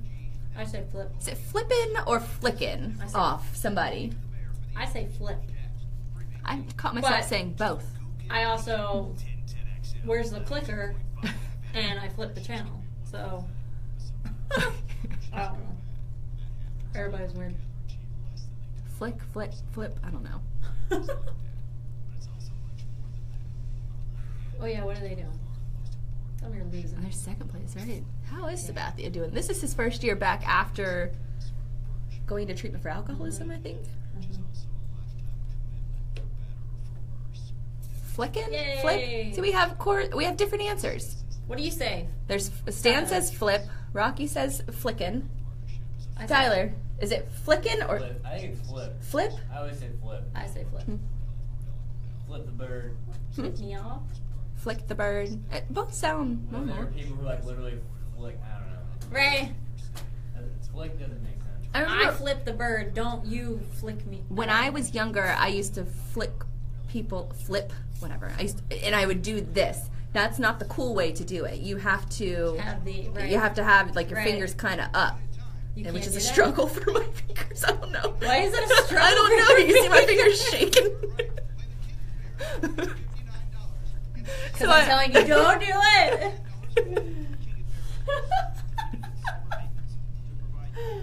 That's funny. I would have totally been that girl that posted that picture. And I would have sent your ass home. Bye, Blythe. But I would have never been in that situation because my team never won. We played like 5 years in a row and didn't win a single game. You would have been the other team, and you would have sent a retaliatory. Oh, right? yeah, for sure. Yeah. That's funny. All right, back here in 30. Okay. Are we coming back with Daly's Place? Yeah. You want me to do it? Yeah, you do it. Okay. We'll come back with Daly's Place here. Yep. Do you want to go right into the give away the heel? Let's do the giveaway at the end of the segment. All right. So like we'll just do it in the last minute of the segment. Okay. Going out. There are a lot of people saying flick or flip. Either or. I'll remind you in New Year. Thank you.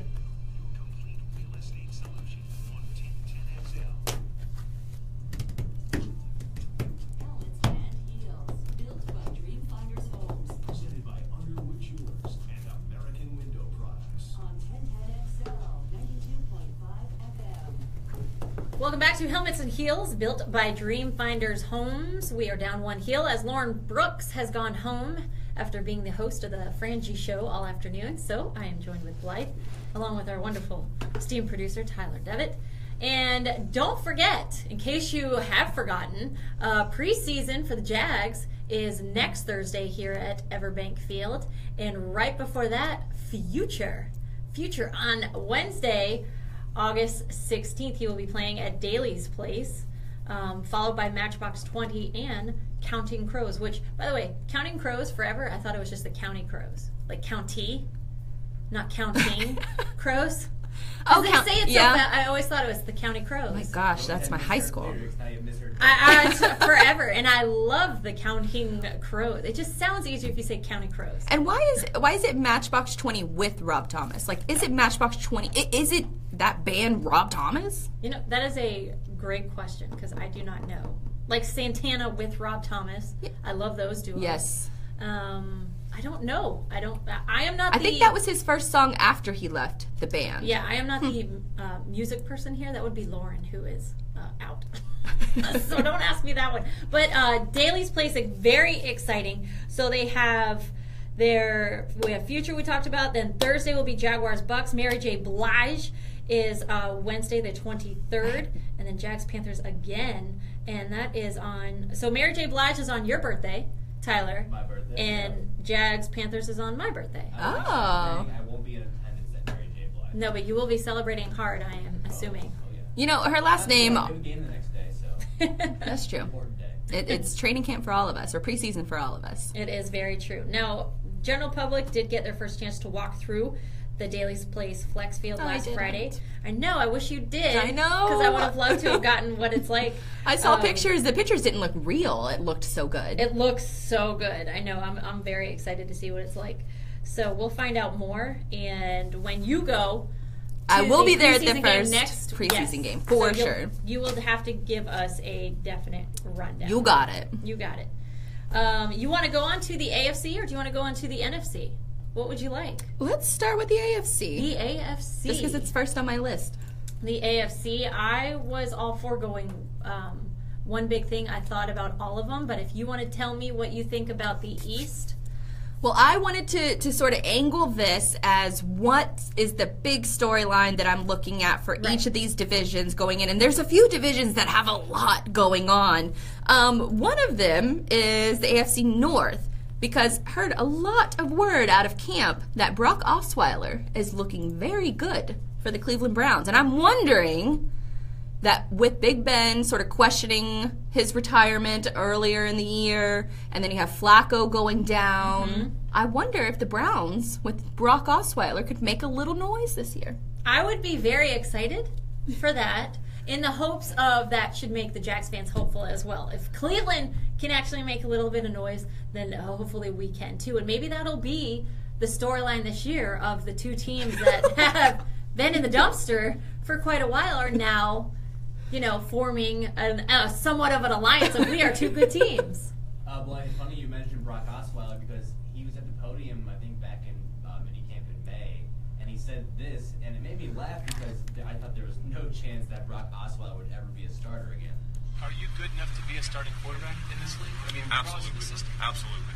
Why? I think the proof is in the film for the past 2 years. But some people would say the proof's not in the film from last year. It's okay. I agree with that media member. All right, what film are you watching? Because we're watching the same film, and you have stunk. Wouldn't it be kind of good? And this is actually a good segue into the South. But Bill O'Brien is supposed to be known, head coach of the Texans. He's supposed to be known for his quarterback. He's a quarterback whisperer. And where did that come from? I don't know. Maybe because maybe New England. But this is what I remember of him in New England, screaming, getting in the screaming match on the sidelines with Brady. What other quarterback coach is going to get in a screaming match with Brady? And he hasn't exactly had much success with quarterbacks after he left New England. So I think it would be kind of cool from a Brock Osweiler perspective that it wasn't his fault that the owner was dumb enough to sign him to this massive contract without ever meeting with the team. He's going to take his money. He's going to where he can. And now he's getting paid a lot of money, and he could help the Cleveland Browns. And I think Cleveland is obviously they have LeBron James, but that city as a football franchise town hasn't had a winning team in God knows how long. Right. I don't know that they did play in, I think, the very, very first Super Bowl before it was ever the Super Bowl. But moving on to the South, since we just talked about Bill O'Brien, and this goes back to our earlier conversations, but Andrew Luck, with his surgery in the offseason, I wonder how he bounces back. That's my story that I'm looking for in the South. And I love that you think there's a bounce back to something, because I don't think there's a bounce back to Didn't they win the division? I'm telling you, it is a cake. No, the Texans won the division. For you to even be a part of. But no, this is... no, for me, Andrew Luck has nothing to do with that. I am interested, obviously, we're going to take the Jags out of the equation because we're all interested in seeing them win the division this year and compete. I'm interested to see Mariota come back from his injury. That's what I'm interested in. Deshaun Watson, too. I want to see if he is going to be the quarterback that the Jaguars should have taken. Because he's looked really good in camp, too. Yeah, and that'll be fun. The whole Dalvin Cook Fournette. Yes. Which one's going to be better this year? That one, because I know that Lauren was all for Dalvin Cook, and I was completely against it. So I do want to track those two and their stats each week to see who is on the up and up with that one. Tyler, you? Anything with the South? I was going to say with the South, it might be the one division in all football where every single team, all four teams in the division, have a huge question mark at quarterback. You don't know what Blake Bortles is. You don't know how healthy Andrew Luck is. You don't know if Tom Savage is any good because he's never thrown a touchdown in his career. So they're going to start this guy on week 1, which I don't think there's any chance. It'll be Deshaun Watson week 1. So that's a question mark in Houston. And then you obviously look at Tennessee, which Donna, you mentioned with Mariota recovering from his injury. So each team has a question mark entering the season of what the quarterback position is going to give them. And this was a division that just a couple years ago we thought could be the premier quarterback play in the NFL when Blake Bortles was first drafted and all that good stuff. Yeah. Okay, moving on to the East. What's the big storyline that you're looking at? Besides the Patriots. Did I just take away your pick? Okay. Who can compete with New England? Can we do that one? Which one of those three teams has the chance to compete? I mean, it's obviously with the Dolphins. They went 10-6 last year. They just added Jay Cutler. He knows Adam Gase's system. It probably, with the quarterback position, and even Jay Cutler mentioned this earlier today, that he doesn't have to do that much cardio or cardiovascular when it comes to the quarterback position, so he already knows the system. They went 10-6. The pieces are in place, so why not? I did love that line from him at the press conference. I'm a quarterback. I don't need cardiovascular. I'm like, you know what? That's so true for many of the, pocket quarterbacks. Yes, that's very true because we know Brady runs like a 5'6" or whatever. And we know the Jets ain't doing. They're not challenging. They're anybody. A mess, and who knows with what Buffalo is even going to. No hope for them with their new coach. No. On to the West. on to the West. My big storyline that I'm looking at is how is Derek... The West, to me, the AFC West, is one of the most intriguing divisions in all of sports. I agree. My big thing, or the biggest one that I pulled from, is how is Derek Carr going to bounce back from his broken leg? And is it going to be enough to overcome that dreadful defense? They ranked almost dead last year in all defensive categories. Is he good and going to be able to bounce back enough to overcome the defense? And with relocating to Vegas, their stadium situation is a complete mess right now. They're going to have to stay an additional year at where they're currently at, so they're not going to be in Vegas, I think, until 2020 now. And I'm going to piggyback off that. Mine is going to be both LA and Oakland, with LA moving to LA and Oakland in the process. What's going to happen? How are those fan bases going to react? What's the attendance going to be like? That's what I'm looking at. Have you guys seen the Chargers Stadium, the StubHub Center? I saw the first picture months back. I don't know if they've done any kind of renovations to it. It's like a legitimate FIFA or MLS. Yeah, it's an MLS stadium. It holds like 20,000. It's just one bowl. Like there's no upper bowl. I don't think there's any suites. I can't believe they actually play games here. It's incredible. It's like literally 20,000 max. I could almost make an argument that might be cool. Why are there not bigger? There's probably bigger high schools. They could be in California. Like, I'm not even kidding. There might be bigger high schools than the 20,000 stadium. Yeah, but something like this, you really angered Charger fans with this one, and you said, sorry, LA Rams, you're not going to be in LA. Something. It's just I like it for the fact of, because if you've really frustrated this fan base, you need something small, because this is what other baseball stadiums should do. The Marlins should do this. When the Tropicana finally demolishes and they build a new one, it should be small. Sorry, Rays fans, but it should be small. You gotta. I know you want to show up and cater to everybody and be able to be like, we have the biggest attendance. No, you want to say, we sell out each year. That's what you want to. Each game is sold out. And the crowd noise, the atmosphere, that all gets impacted, I think, in a positive way when you have a smaller stadium. But our San Diego fans actually going to travel to watch the Chargers, especially after their owner has done them the way that they have and essentially just picked up and left. We talked with one of the San Diego Chargers beat reporter on the pregame show last year, and we asked him sort of the mood of the fan base, and he said that it was very dreary, that tailgating in the parking lots, there's often more away fans than home fans, and this was still when they were in San Diego. And so I wonder how the fans are going to react this year. So is there one main storyline out of the whole AFC that captures you? Goodness. Maybe the storyline for the Patriots, can they actually go 16-0? Because they're one of the few, they're the most heavily favored post-Super Bowl winner to repeat in the history of the NFL.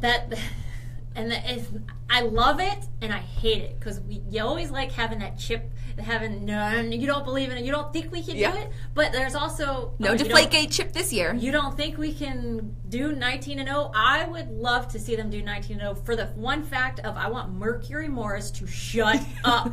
I want to pop champagne in his face.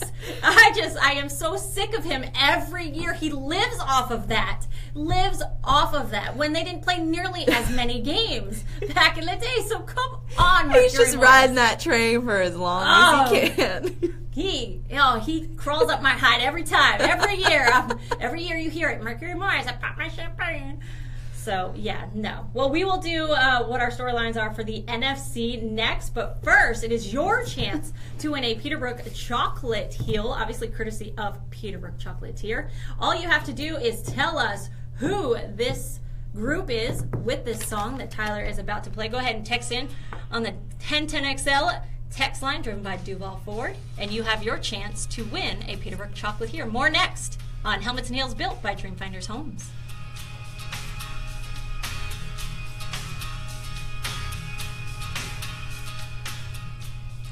Dan Hicken. That's Are you ready for your live spot? Sure. All right, you'll be up here. Let's do it. You can text in to 904-641-1010 if you know that song, which you should. Donna Murphy here for Florida Pump Service. Did your water smell bad? How about that hard water ruining those fixtures, leaving deposits on that glass? You know what? Cleaning those toilet bowl rings is so ridiculous. Well, since we've had Florida Pump Service install a water treatment system, no need to hate that cleaning again, because those rings have not even appeared, and that has been over a year. So do not fear your water again. Call 269-0202 or visit floridapumpservice.com. Florida Pump Service, we make water happen. Have you seen the new Patriots jet? They bought 2 today.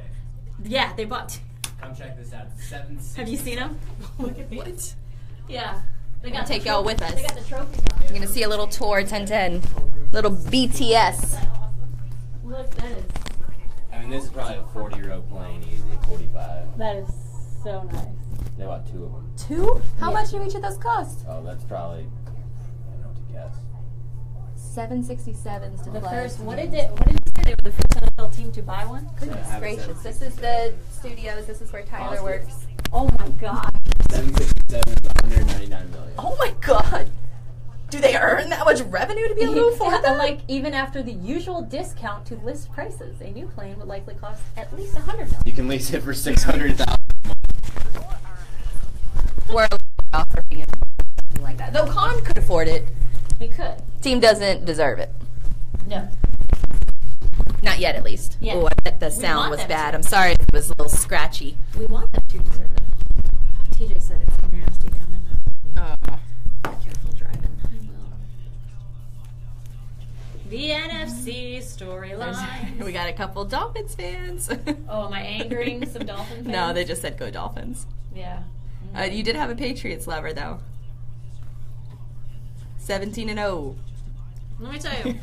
And Tyler, you are Cody's favorite heel. Yeah. I will He says concur. okay. I'll concur, Cody. I was talking to TJ. So you know TJ's well, he grew up as a Dolphins fan. Yeah, and you converted him. No. No? No, I can't convert him. No. I thought you I converted can convert him to a Jags fan. Okay, Yes. I think that's what I heard then. So I was talking to him the other day when Cutler got signed. I go, wow, you guys got Cutler.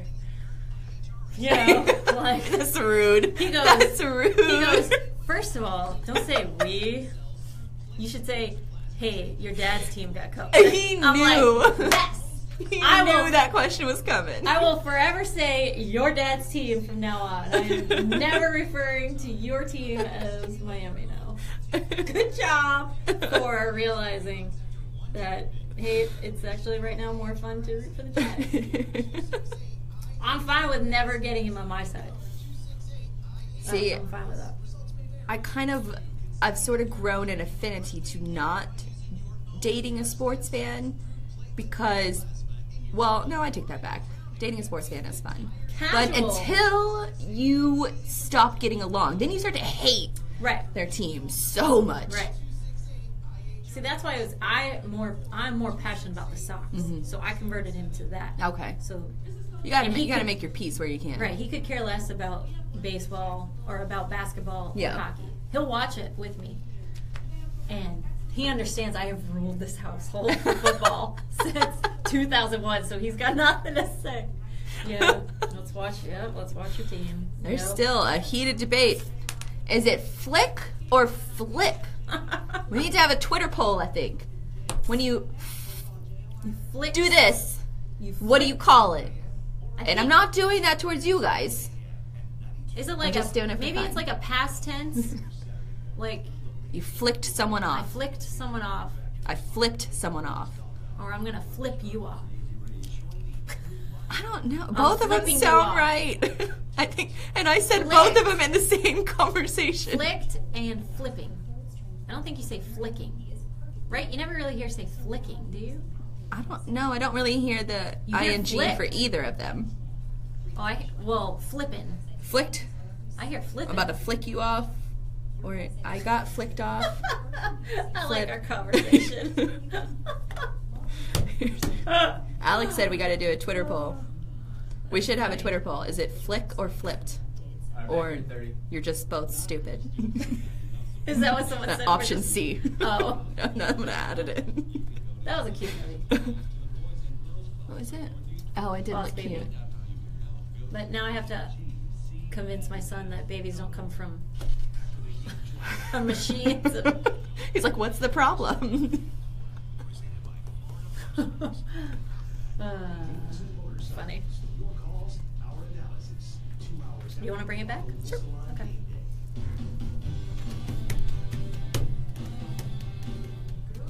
Wanna talk football?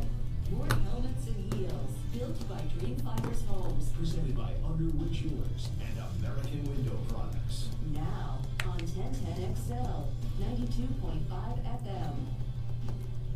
Welcome back into Helmets and Heels, built by Dreamfinders Homes. I'm joined alongside Donna Murphy. My name is Blythe Brumleve, and we also have Tyler Devitt producing for the show tonight. We're down a heel.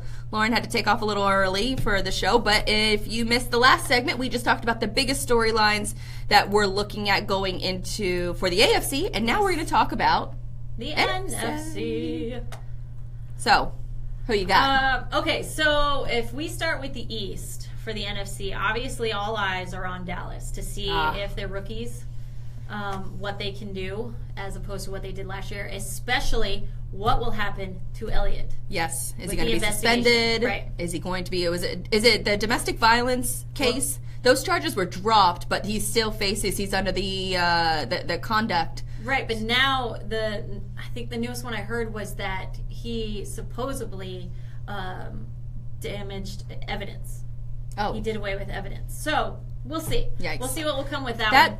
Dak, too, to me, is a big one because unlike Blake Bortles, who had a huge sophomore year, a lot of talented quarterbacks that come into the league and they have a big first year, like Matt Ryan is a great example. Their next year, their second year, is a sophomore slump. Mm-hmm. So I wonder how Dak Prescott is going to be able to bounce back. That offensive line did take a couple hits.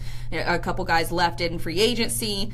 So I do wonder if Dallas is going to be able to keep up with it, but they still look like the perennial team in the NFC. Yeah, to me, that's the only, I mean, when you look at the others, you're talking about the Giants and the Eagles and Washington, but a lot of that is still up in the air, especially, I mean, Eli Manning is, that clock is ticking for him. I wonder if their window has closed, especially with OBJ, Odell Beckham Jr. talking about wanting to be the highest paid player in the NFL. No wide receiver is going to be the highest paid player in the NFL. Sorry, that ain't happening. Especially one that takes vacations during the week of a playoff in Miami, right? Yeah, that's not going to happen. So yeah, for me, the AFC East, the only thing really to come out and look at that is what Dallas is going to do with the rookies. NFC East. Yep, what will happen.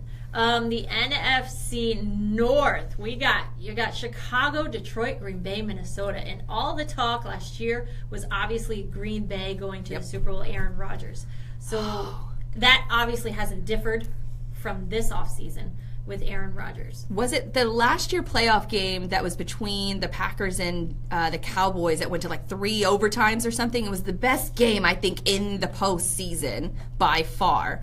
So I'm wondering, we'll have to check on that, but I'm wondering if the window has closed on Aaron Rodgers as well. I don't think that defense wasn't very good, but when we talk about a quarterback willing his team to success, Aaron Rodgers can do it.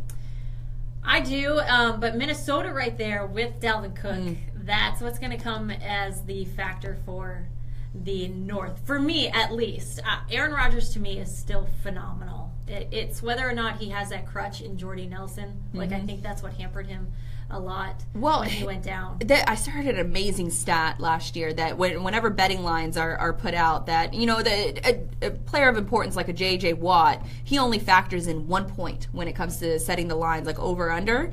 But when Aaron Rodgers misses a game, he's 10 points. He's a 10-point difference. By far, the biggest in the entire NFL. I think Roethlisberger and Brady are somewhere around a 7 or 8 difference in a point spread if they're not going to play. But Aaron Rodgers is 10 points. And that doesn't surprise me at all because he does so much. He is so Steve Young-like when he can move in that pocket. He can run. He can make things happen.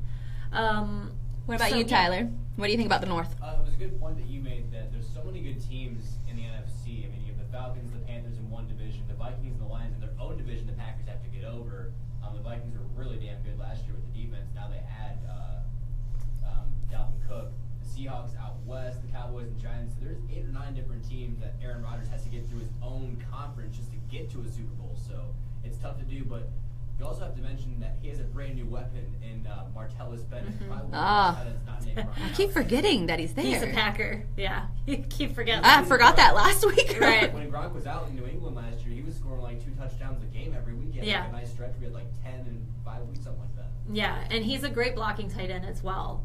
But to me, I don't know. You got Dallas for the East. You have Green Bay and Minnesota for me in the North.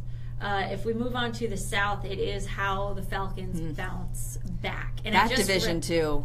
highly intriguing. It is. I just read the article earlier today that they do not refer to the Super Bowl anymore as the Super Bowl. They just call it the last game, and that's it. And they don't want to talk about it. It's the last game. This is a new training camp. We're moving on. That's right, because Steve Sarkisian, the former USC coach, and then he was kicked off of USC because of a drinking issue, hired on with Alabama as the offensive coordinator, stayed there for a season, and then jetted off to the Atlanta Falcons to take over for that OC role after they blew the 28-3 lead in the Super Bowl. And now, what is it, Kyle Shanahan's with the 49ers, I believe? Yeah, head coach for the 49ers. So you wonder how that Falcons team is going to bounce back. But I firmly think that they made a great hire in Steve Sarkisian. So I think that they're going to be able to maybe come I don't know if they'll be able to do it this year, but I think it'll take 2 years for them to sort of make it back into the running for the Super Bowl again. I mean, Matt Ryan had his MVP year. That was an unbelievable year, but he did commit in the off season to relearning everything all over again. You know, going to the basics, mentally and physically. I remember talking about he used to practice his throwing motion in the mirror so he can watch it and see what he was doing wrong and fix it himself. And so I don't know, that's almost like a rookie move, you know, going back. So he had a great rookie year. So what will happen after this one, because he was so stellar. But Cam Newton now is up in, he's not throwing because he has a bum shoulder. So, and this is only, you know, preseason week 1, so you don't know. And Drew Brees, who is getting up there in that age, but everybody wants to talk about his mind, how brilliant he is. What are your thoughts on Cam Newton as a quarterback overall? Do you think he's a good quarterback, average, above average? Because last year he was at 52%, and his quarterback rating for his career is at like 86. Not very good. If you look at last year's numbers, even worse. So Blake Bortles obviously wasn't great last year. Right. 78 quarterback rating, put him at 26 in the league. The 4 quarterbacks below Blake Bortles in quarterback rating: Case Keenum, Cam Newton, Brock Osweiler, and Ryan Fitzpatrick. And this is just one season removed from an MVP year, 15-1 season at the Super Bowl. Last year. Objectively, he was awful last year. Well, they did add a lot of weapons in the offseason, too. They got Christian McCaffrey. They have a few other offensive not powerhouses, but they did add a lot of weapons for Cam. So if he doesn't do it this year, he has zero excuse. Right. I'm not a huge fan of Cam's just because I'm not a huge fan of his showboating. I don't like that. Talented? Yes, I think he is extremely talented. Now, they did talk about changing it up and not having him run as much this year. So we'll see if that is good for him and he becomes a better passer, or if the not running so much is mentally messing him up. I worry when you talk about mental, I actually worry about his mindset since the Super Bowl, because you have that one play that everybody sort of remembers where Cam could have dived on the ball and saved saved his own fumble recovery, and he didn't do it. And he explained he sort of hinted at later on that he didn't want to get himself injured to jump on that fumble. You're the Super Bowl, and you're not going to make that play. You're the starting quarterback, and I don't know from a perspective sort of mindset that you can ever fix that, especially with his teammates. Like, if you have teammates that are out there that are willing to give everything they have, and when the lights are shining the brightest and your quarterback isn't going to, why should you? Well, and we haven't spoken all about Tampa. Who comes in next week. I kind of forgot about. They're sneaky good. They're sneaky with Jameis Winston. Yes. You never know. I didn't like his antics either in college. I'm not one for showboat. You showboat, I'm not a fan of yours. Regardless of your talent. Well, you're a Patriots fan. They don't. The only one that would be Gronk. Yeah, that's true. Spikes. Yeah. But other than that, they get yelled at for doing that. So I'm not for that. But Jameis Winston surprised me when he got into this league. I didn't think he was going to be that good, and he actually became something. Well, they talk about, especially with his days at FSU, how much of a leader he is in the locker room. Right. I mean, outside, he got into a little bit of trouble, obviously, but inside that locker room, he likes being the vocal leader. Right. And so, to me, that's what always makes for a great quarterback, is if you have the build and you have the leadership qualities, and he's had those. He's made some questionable decisions off the field, but like I said, that was all in college. In the NFL, he hasn't made much noise for off the field antics whatsoever. Exactly. I think that's why I'm impressed. I'm impressed with how he's transitioned. Now we go to the NFC West with the LA Rams. What will the LA Rams be like with their rookie? They were my pick too. Yeah. With Jared Goff, he had such a dreadful season last year, and he was arguably thrown into the fire maybe a little too soon. He's dealing with a franchise that is in complete disarray. They fired their coach in the middle of the season. They don't know where they didn't know where they were playing for a little while, and now they do. Their organization is spread out all over the place. So their front office is run out of one building. They practice at another place, and then they play their games in another place. I don't know what Seattle needs to look at this and be like, we have this division. What can we do to hold on to it and not lose it? I think Jared Goff is just going to be one of those casualties of just bad situation, bad timing. To me, he is bad. He could just be bad. I think he's bad. But it could be a situation where he's thrown into the fire way too soon. There's way too much stuff that's going wrong, and he's going to be like a Blaine Gabbert. He has no wide receivers at all. He has nothing. And that's sort of what Blaine Gabbert dealt with for a long time here, that he was thrown into the fire and he was asked to be the guy, and he wasn't the guy. Right. Nowhere close to it. But Seattle to me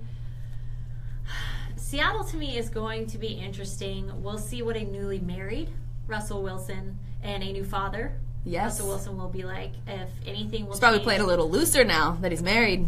Right, yes. Now that they tied the knot, everything is A-okay with what you're allowed to do, according to him. What about Arizona? To me, that's super intriguing, too, because you got Bruce Arians there. He's probably... The window has probably closed on the Arizona Cardinals. You got Larry Fitzgerald. He's got one foot out the door. Carson Palmer's got another foot out the door. Bruce Arians is one heck of a coach, but I don't know that he's that good of a coach to be able to pull this all together. Well, I mean, when Blaine Gabbert's on your team, it's a... Chris Collinsworth was praising him. In the Hall of Fame game, he said, look, the player of the story of the game is Blaine Gabbert. Maybe we were so burned here that it's just like, we wish you ill wherever you go, and we hope your team stinks and goes down in flames as well, but I don't know. I'm not all for what they're going to do. I do enjoy Bruce Arians. I think he is a phenomenal coach.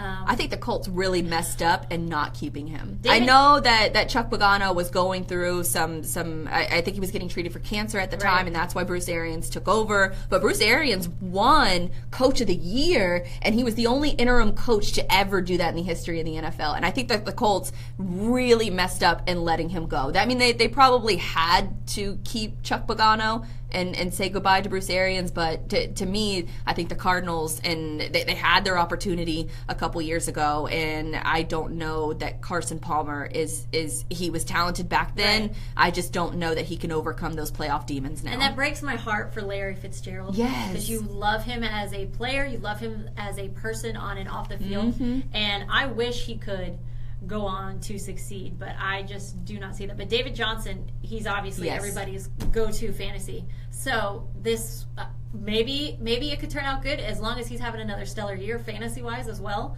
Maybe he can keep them in the game. Oh, I don't know. I don't know much about Arizona's defense, but I do know that offense has been powerful for years, but I just don't think that they got it this year. And their defense was very stellar last year.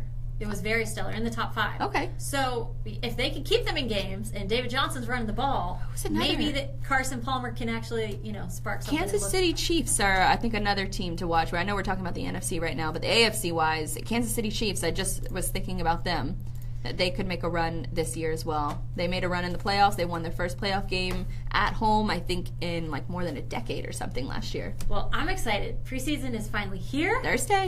Thursday, and I am doubly happy as it is Patriots Jaguars. Just try to go easy on us. What do you want? Do you want to win the game? Would that make you happy? I don't care. Winning the first quarter, would that make you happy? I don't care. No? No, I care when it comes to the third preseason game. I'm excited to see that. That's when the starters are going to play for most of the year, or most of the game, and they're going to actually come out after halftime and play as well. So I'll be looking forward to that preseason game. I'm not going to take anything out of this game, especially after this practice with the Patriots today. Tyler, what do you want out of this game Thursday? I want a 0 turnover game from Blake Bortles, whether he plays the whole quarter, one drive. Just don't turn the ball over. I mean, that shouldn't be the expectation at this point, but it is for Blake. It's a low bar. I'm setting it very low. You set your expectations low, you don't get disappointed. There you go. So I'm setting it low for Blake, and don't disappoint me, Blake. That's my expectation for this year. Maybe he'll just hold the clipboard nice and tight and won't fumble that one. Maybe we can see a little Brandon Allen. I would love to see a lot of Brandon Allen. That would be good. Yes. and then it would be calling for Brandon Allen. All right, Hacker After Dark is up next. This has been Helmets and Heels, built by Dreamfinders Homes. We'll see you next Tuesday. Have a good night. Thank you guys for tuning in. We'll be back here next Tuesday, 7 to 9 p.m. sharp. Hit that like button, hit the share button so you don't miss it. Thanks again.